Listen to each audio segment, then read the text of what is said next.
नमस्कार दोस्तों, इस वीडियो में हम लोग बात करेंगे कि एथिकल हैकर्स की ज़रूरत क्या है हमको, हम लोग क्यों पढ़ रहे हैं, हम लोग इस कोर्स को क्यों पढ़ रहे हैं और दुनिया में एक्चुअल में कहाँ यूज़ होते हैं ये लोग, क्या काम होता है इनका। तो ज़रूरत क्या है इन लोगों की। यहाँ पर मैं आपको कुछ स्टैटिस्टिक्स बताऊंगा तो उससे आप अंदाज़ा लगा सकते हो कि क्या चल रहा है आजकल साइबर वर्ल्ड में। तो पहला पॉइंट देख सकते हो आप, there is a hack attack every 39 seconds. तो लगभग 40 सेकेंड्स में एक अटैक तो होता ही है जो सक्सेसफुल होता है। मैं यहाँ पर सक्सेसफुल अटैक्स की बात कर रहा हूँ। यहाँ पर अगर कोई फेलियर अटैक है तो वो तो उससे भी कम सेकंड में होता है, उसका भी इंटरवल और कम होता है। लेकिन सक्सेसफुल अटैक्स कुछ ना कुछ तो ये आउटपुट प्रोड्यूस कर रहे हैं। वो अटैक्स हर 39 सेकेंड्स में हो रहे हैं। आज भी नहीं, ये तो 2017 की रिपोर्ट है, मेरे ख्याल से 17 या 18 की रिपोर्ट है। आज तो और ज्यादा होंगे। तो average cost of a data breach मतलब जो रिवील्स होते हैं ना, डेटाबेसेस, जो अकाउंट्स होते हैं लोगों के, पासवर्ड्स, यूजर नेम्स, जो भी वेबसाइट स्टोर करके रखती है, वो वेबसाइट हैक हो जाती है तो डेटा ब्रीच हो जाता है, पूरा डेटाबेस लीक हो जाता है। तो उसका कॉस्ट बताया जा रहा है $150 मिलियन का। 2020 तक एक डेटा ब्रीच का एवरेज कॉस्ट इतना होगा। तो एक बार अगर कोई वेबसाइट हैक होती है तो इतना कॉस्ट लग सकता है। ये एवरेज टर्म है, यहाँ पर कम ज्यादा हो सकते हैं, लेकिन ये आप सोच रहे हो कितना बड़ा अमाउंट है ये, ठीक है। तो कितना खर्च होता है, कितना एक्सपेंडिचर लगता है, कितना पैसा लगता है कि ये सिक्योरिटी वगैरह को इंश्योर करने के लिए हमारे जो सिस्टम्स है, हमारा जो नेटवर्क्स है, जो भी ऑपरेशंस हो रहे हैं, जो भी बिजनेस हो रहे हैं डिजिटल वर्ल्ड में, कितना पैसा लग रहा है। तो टोटल अगर मिला दिया जाए कि 2019 में कितना खर्च हुआ था, एक रिपोर्ट के हिसाब से वो है $2 ट्रिलियन। ट्रिलियन मतलब ये आप सर्च कर लेना, मेरे को तो पता भी नहीं कितने जीरोस होते हैं इसमें। $2 ट्रिलियन सारी कंपनीज ने खर्च किए हैं और $6 ट्रिलियन एक्सपेक्टेड है कि 2021 तक साइबर सिक्योरिटी के लिए खर्च होंगे। $6 ट्रिलियन, ये लाखों नहीं है, ये इंडियन रुपीज में नहीं है, ये डॉलर्स में है। तो और ज्यादा कितना होगा सोच सकते हो आप। और इंपॉर्टेंट बात करें जॉब्स के बारे में, तो जॉब्स की हमारी क्या रिक्वायरमेंट है यहाँ पे। तो जितना खर्चा हो रहा है, जितना मतलब आप खर्च कर रहे हो, जितना मेहनत लगा रहे हो उस पर, तो जॉब्स भी बढ़ेंगी। मतलब जाहिर सी बात है कि कोई लोग तो अपॉइंट करेंगे ना कि इन सब का ध्यान रख सके, तो सैलरी उनको ही मिलेगी। तो जॉब्स की बात करें तो 3.5 मिलियन तक के जॉब्स बढ़ जाएंगे, वैकेंसीज हो जाएंगी 2021 तक। आज अगर हम बात करें नेस्कॉम की रिपोर्ट के द्वारा, तो इंडिया में हमको मतलब सिर्फ 10% हैकर्स, मतलब 10% हम लोग फुलफिल कर पा रहे हैं हमारी टोटल नीड का। मतलब एथिकल हैकर्स हमको जितने चाहिए उसका 10% मिल रहे हैं हमको।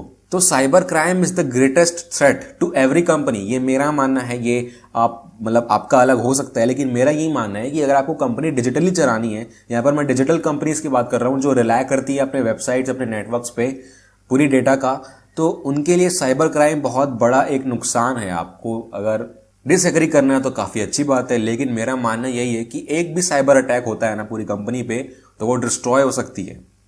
तो ये कुछ स्टैटिस्टिक्स थे। अब मैं आपसे कुछ सवाल पूछूंगा, उन सवालों के आप जवाब सोच के रखना कि कौन कर सकता है, मतलब ये सब काम जो सवालों के आंसर्स है वो कौन दे सकता है। एक एग्जांपल लेते हैं। मान लेते हैं आपके फोन में बहुत सारे ऐप्स इंस्टॉल होंगे, जैसे व्हाट्सएप, फेसबुक। तो अगर आपने इन ऐप्स पे लॉगिन किया हुआ है, आप यूज करते हो, तो क्या आप सच में मानते हो कि ये ऐप सिक्योर है, ये ऐप पे आप ट्रस्ट कर सकते हो? आपने लॉगिन किया हुआ है, मतलब व्हाट्सएप पे आप बहुत लोगों के साथ चैट करते हो, तो क्या वो वही लोग हैं जो आप समझ रहे हो कि आप जिससे चैट कर रहे हो? क्योंकि कोई और भी हो सकता है ना बीच में। आप सच में ट्रस्ट कर सकते हो क्या? क्योंकि वो आपने नहीं बनाया है, तो आपको पता नहीं है ना कि एक्चुअल में इंटरनल क्या कर रहा है वो। आप जो भेज रहे हो वो जा कहाँ रहा है और कहाँ से जा रहा है, वाया साइबर स्पेस जा रहा है ना, तो कौन उसको देख पा रहा है और कैसे देख पा रहा है। तो फेसबुक के बारे में हम लोग पहले से जानते हैं कि वो कितना नोटोरियस है, मतलब बहुत कंट्रोवर्सी में रहता है, चर्चा में रहता है कि बहुत सिक्योरिटी वो ब्रीच करता है, लोगों की प्राइवेसी को मतलब धज्जियां उड़ा देता है, और कितने सारे केसेस हुए हैं फेसबुक पे। तो फेसबुक तो मैं पर्सनली यूज नहीं करता हूँ, और मैं भी यही एडवाइस देता हूँ कि आप भी मत यूज करो यार। फेसबुक का कोई भी प्रोडक्ट हम लोग यूज नहीं करना चाहिए, लेकिन हमारे लिए पॉसिबल ही नहीं है वो, क्योंकि सब कुछ आजकल जो भी ले लो यार सोशल मीडिया पे, व्हाट्सएप, इंस्टाग्राम, फेसबुक, ये सब फेसबुक ने ओन किया हुआ है। तो कोई चारा नहीं बचता हमारे पास, लेकिन अल्टरनेटिव्स हैं हमारे पास। लेकिन उस तरफ पूरा यूजर बेस को ट्रांसफर करने के लिए हमारा जितना एक्सपेंडिचर लगेगा, जितना टाइम और एनर्जी लगेगा, वो आजकल फिजिबल नहीं है। तो इसलिए हम लोग व्हाट्सएप और इंस्टाग्राम को ही रिजॉर्ट करते हैं, उसी को यूज करते हैं। लेकिन अब एथिकल हैकर्स की बात करें तो उन लोग स्टॉप कर सकते हैं, उन लोग बग्स पहले से निकाल के रख सकते हैं यार। कंपनीज को बता सकते हैं कि भाई ये सब है, अब उसको फिक्स कर लो। जो इतने बड़े बड़े ऐप्स हैं, जो वेबसाइट्स हैं, जहां हम लोग बिना सोचे समझे ट्रस्ट कर लेते हैं, अगर वो अंदर ही अंदर आपकी डेटा को ब्रीच कर रहे हैं या आपको हैक कर रहे हैं या आपके फ़ोन का जो भी कंट्रोल है वो उनके पास है। मतलब आप ये जानते हो कि आपके ऐप में, आपके फ़ोन में जितने भी ऐप्स होते हैं ना, सबके पास कुछ कुछ परमिशंस होती हैं। तो अगर आपने किसी ऐसे ऐप को ऐसी परमिशन दे दिए जो उस परमिशन के लायक है ही नहीं, तो सोच सकते हो कि क्या हो सकता है आपके फ़ोन में और आपकी प्राइवेसी किस हद तक ब्रीच हो सकती है। तो यही सब, इन सब बातों का निचोड़ अगर मैं निकालूंगा तो समरी यही है यार कि एथिकल हैकर्स की ज़रूरत है हमको, और इन सब चीज़ों के लिए ही है। और हम लोग ज़्यादा इंपॉर्टेंस देते नहीं है इस बात को, लेकिन काफ़ी इंपॉर्टेंस है। तो आपकी ये पर्सनल इन्फॉर्मेशन के साथ कौन कब आपको कितना नुकसान पहुंचा सकता है ये आप सोच भी नहीं सकते हो। कोई भी कभी भी आ जाएगा, मेरे पास आपकी ये सारी इन्फॉर्मेशन है, अगर आपने ये काम करके नहीं दिया तो ये सारी इन्फॉर्मेशन मैं लीक कर दूंगा, और सोच सकते हो आपकी कितना नुकसान हो सकता है। आपको कोई भी तरीका हो सकता है यार। तो ये सब सोचने की ज़रूरत है, आज नहीं सोचोगे तो कल भुगतोगे। इतने सब पैसे का जो वेस्टेज हो रहा है हमारे एक्सपेंडिचर में अटैक्स को रोकने के लिए, ट्रिलियन डॉलर्स में हो रहा है, तो उनको कौन रोकेगा? और डेवलपर्स को ये कौन बताएगा कि जो आपने साइट बनाई हुई है, जो साइट चल रही है, जो आपका सॉफ्टवेयर चल रहा है, उसमें बग्स हैं, आप उसको फिक्स कर लो, ये कौन बताएगा? क्योंकि वो तो रिलीज हो चुका है ना। जो चीज़ अभी पब्लिकली डिस्क्लोज्ड है, पब्लिकली चल रही है, मार्केट में है, वो प्रोडक्शन में होती है, तो उसको प्रोडक्शन में होना बोलते हैं। तो प्रोडक्शन में बग्स को कौन फिक्स करता है?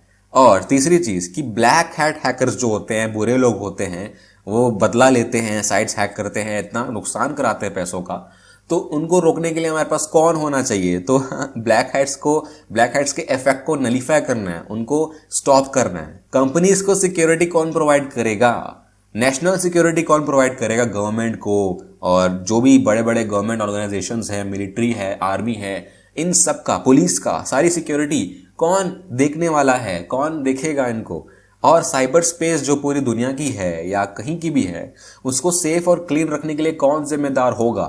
तो इन सब के सवाल का जवाब एक ही है, और काफ़ी बड़ा टर्म है वो। हम लोग यहाँ पर सिर्फ हैकर नहीं बोल सकते, हम लोग यहाँ पर सिर्फ सिक्योरिटी एक्सपर्ट नहीं बोल सकते। तो हम लोग जनरली बोल देते हैं कि हाँ, साइबर सिक्योरिटी में जो लोग हैं, जो सिक्योरिटी असेसमेंट करते हैं, जो एथिकल हैकर्स हैं, वही कर सकते हैं ये चीज़। तो इतनी ज़रूरत है। अगर आपको डाउट था कि इसका काम क्या है एक्चुअल में, तो मैंने एक वीडियो और बनाया हुआ है, मैं इस कोर्स में भी वो डाल दूंगा। वो खासकर पेरेंट्स के लिए है। मैंने एक यूट्यूब पे डाला था, जो अगर जिनके बच्चों को वो सोचते हैं कि हैकिंग बुरी चीज़ है और वो जाने नहीं देते इस फील्ड में, उसके बच्चे बहुत पैशनेट है, तो उनके लिए खासकर वीडियो है। अगर आप एक पेरेंट हैं तो ज़रूर देखिएगा। अगर आप एक बच्चे हैं, अगर आप मतलब अभी टीनेजर हैं, तो आप अपने पेरेंट्स को ज़रूर दिखाइएगा वो वीडियो। तो आज के लिए इस वीडियो में तो इतना ही। नेक्स्ट वीडियो में हम लोग पढ़ेंगे करियर्स इन एथिकल हैकिंग। तो देखते रहिए, सीखते रहिए, और गुड बाय।